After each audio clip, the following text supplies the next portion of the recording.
Hi guys, this is Lachette from Scarlet Moon Creations, and I am back with another tarot video. This is a tarot tag that's been going around recently. Tarot to the extreme.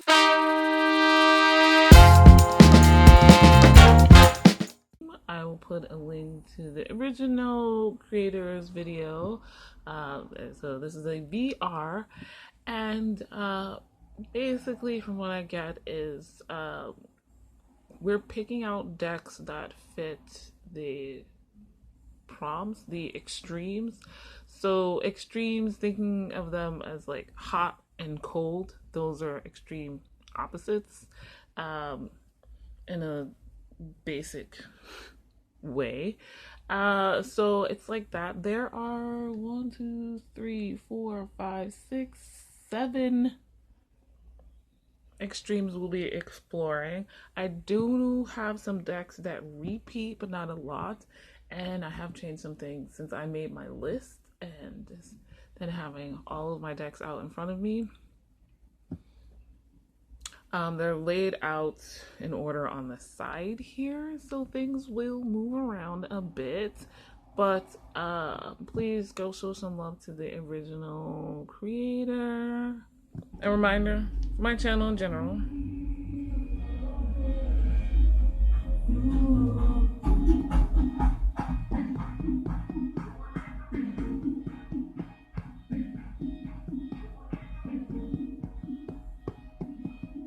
That the window is open. I live on a main street. There is going to be ambient noises. I will do my best to edit out the majority of them, but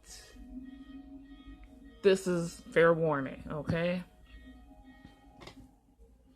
Now, the first extreme that we're exploring is Minimalist versus Maximalist.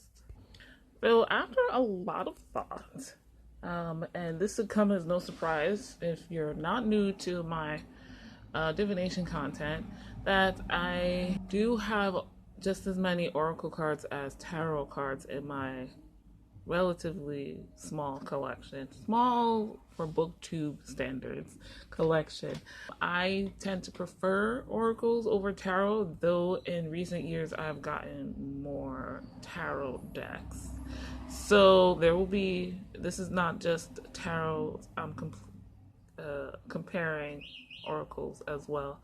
So my most minimal deck, without a doubt, is the Arcana of Astrology. It's very simple. These cream backgrounds with just the circle of color, and some with constellations, some with multiple colors, but not much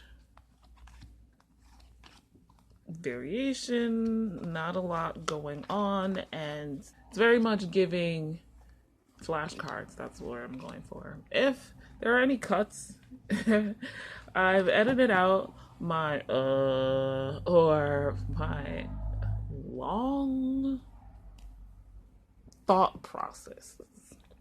So in contrast, my Maximalist deck is the Spirit Keepers Tarot.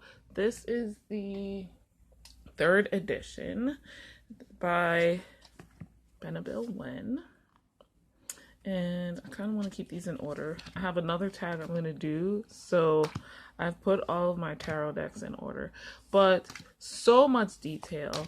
And to be perfectly honest, I have other decks that many would probably consider just as busy. I like to see texture in the cards. I like color. I like as much detail as possible. I like multiple details because I like to focus on something different with every reading. And so, with that being said, I haven't used this deck yet, but I will. Like, it's even got sprayed edges. I can't remember if this is gold or silver. The lighting is really weird. I think it's gold. The next extreme is daytime versus nighttime. And quite honestly, this is one of the first things I thought. My daytime deck is the Rider-Waite-Smith, and I have the Radiant version So, I mean, we should all know what this looks like. And it's just, maybe the version I have helps with that. There's less of the black outlines, which I don't really like in art in general, but also a brightness of color, which I do very much prefer art-wise, vibrant, full, rich colors, which this has. So everything's almost glowing, therefore daytime. And there are very few cards in this which are dark, set in the night. My nighttime deck, Thoth Tarot. Just the way this is set up, the cards just seem to be indoors the whole time. I don't know why. And I don't know. The colors of the skies and the background just give me evening, night, late night vibes. Like some ceremonial magician doing his thing in the night. This definitely makes me think of, oh boy. And I'm going to say this because so I remember for the next tag video of the Dresden Files series. I could just see Harry Dresden with this deck in his basement lab / ceremonial magic room. Okay, so the next one is well, my response is a little bit different. This is best and worst shuffle. So we'll start with the best shuffle. This is by far the best. And this is the Heart of Faeries Oracle by Brian Froud. I'm going to show you a few. This is one of my favorite decks of all time, point blank period. A oracle with a system, and like I use this by itself for readings all the time, very much so during this time of year as well. And while I have the other fairy deck from Brian Froud as well, this one is, I think, a slightly different cardstock. The thinness is the same, but this is a little bit more fluid, a little bit more bendy. I never have any trouble with any kind of shuffle. The cards just do what they do, and it's not too slippery, so they don't fly everywhere when I shuffle them. So this is the perfect shuffle deck, and probably one of the reasons I love it more than the Faeries Oracle. Now, the worst shuffle, I have two responses, and they're two different reasons. This is the Good Tarot, and this is definitely my worst shuffle. I want to explore this deck more, but I have not, because even this is just difficult to do, to separate the cards. The imagery is beautiful, different than what I'm used to, so I want to dive deeper into this deck. The imagery gives me oracle cards, which makes sense since the creator does mostly do oracles. But let us attempt to shuffle this deck. First of all, it's too big. My hands are not small. Like, they fit. But because of the thickness of the cards, it's hard to get a hold of them all. Alright, fine. That's okay, right? You're gonna put them in half. Oh, this is a workout. And I have to do this. I know for a fact that anyone with smaller hands definitely has issues. Like, what is this? They stick together. And I have to like grease the wheels. I have to grease the wheels ahead of time to shuffle this deck. It's not impossible, but it's really hard. This deck This is the Making Magick Oracle. And let me show you a few cards. I don't know, I've never done it this way. It is what it is. Each card is a kind of prompt. There's a word, a sigil, and a phrase to help you with making your magic. And I got this secondhand and I like it. We don't use it all the time, but I use it sometimes, and that's what it works for. And the size is perfect for helping use it in magic. The cardstock is a nice one, and it's glossy, which is good if you're gonna use it like with candles and such.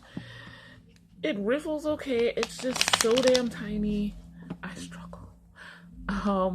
My hands are too big for this deck.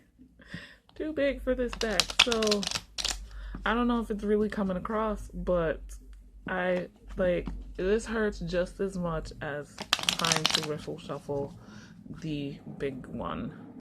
Okay, the next extremes is confronting versus comforting.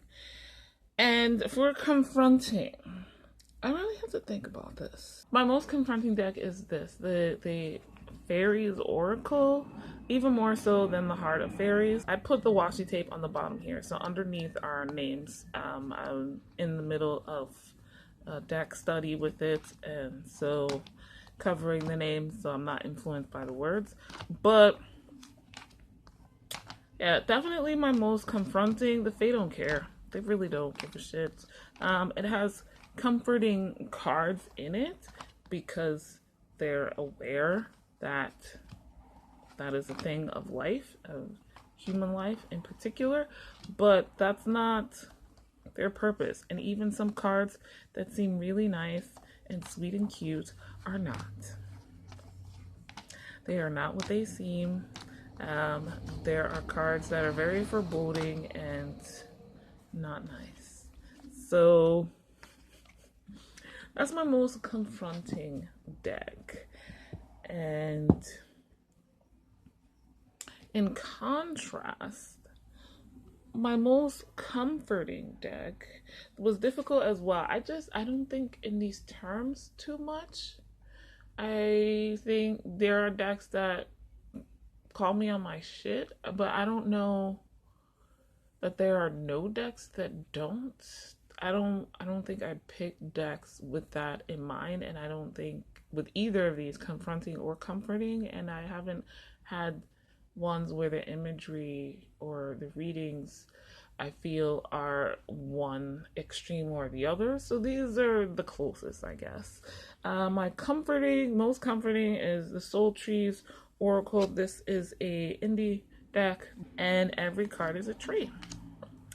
And I think this is the only Oracle I have that is like this. Though I've realized, thanks to TarotTube, that a lot of people avoid oracles because they feel that they are very much comforting. This definitely has some not so comforting cards in it, but they're not exactly confronting, I don't think. I'm not sure. So this is kind of positive vibes. Now the good tarot is on par, I guess, with this as well. So yeah, they're all trees. The artwork is not really so out there either to make me feel confronted. I always feel some kind of comfort from this deck. Every day versus every so often. Now, my tarot practice has evolved to the point where every couple of months I switch decks and do like daily readings of some kind, or every other day readings. But the deck that I use the most on a daily basis is the Deviant Moon Tarot. And I know that's not cool with everyone. Y'all just gotta live with it. That's all I can say about that. The issues that a lot of people have with this, I don't. I find them cute. I can see where it's Definitely can be easily used for shadow work. I think part of it is, in fact, that I prefer decks without people. I don't really like animals either. Humanoid figures are fine, but not too detailed in the faces is my preference. That's what makes it easier for me to just imagine anyone, myself included, in these situations. I can see modern experiences in readings with these cards, whereas some more antiquated art styles put me off because I don't get how that's supposed to be a reflection of life.